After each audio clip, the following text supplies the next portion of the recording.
Ar tu turėjai kada nors jausmą, kad tavo gyvenimas yra lyg dykuma?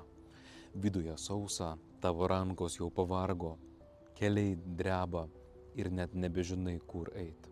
Pasimeti tarp visų tų kelių.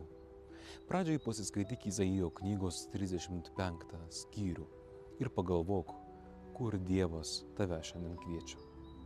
O dabar įsivaizduok savo, kaip dažnai ieškai kelio, bet pasiklysti mintise. Kaip dažnai ieškai tiesos, bet susipainioji tarp skirtingų balsų. Ir kaip dažnai ieškai gyvenimo, bet jauti tik nuovargį.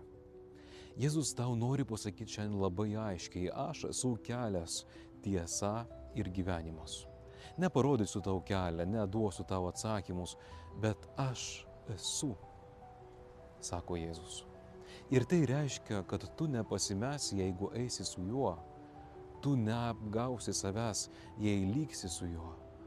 Tu negyvensi tuščiai, jei būsi su juo. Galbūt tu dažnai nori aiškumo ir sakai savo Viešpatie parodyk, kur eit, koks yra mano kelias, o Jėzus tau duoda atsakymą. Ir šis atsakymas galbūt nėra tau priimtinas. Jisai sako tau, būk su manimi ir tai bus tavo kelias, tavo gyvenimas, tavo tiesa. Kai nori garantijų, jisai siūlo santykį. Kai nori kontrolės, kontroliuot viską, jis kviečia tave pasitikėti. Ir galbūt tavo širdyje yra tas pats klausimas, kaip kadaise Tomo. Kaip man žinot kelią? Atsakymas nėra teorija. Atsakymas tai asmuo, Jėzaus Kristaus asmuo. Kai pradėsi tyliai melstis, tu jau eini keliu. Kai darai gailestingumo darbus, tu jau eini keliu. Kai atsigręži į Jėzų net būdamas silpnas ir pavargęs, tu jau esi kelyje. Ir štai kas svarbiausia. Dievas nelaukia, kol tu būsi stiprus. Jis ateina būtent į tavo silpnumą, į tai, koks tu dabar esi.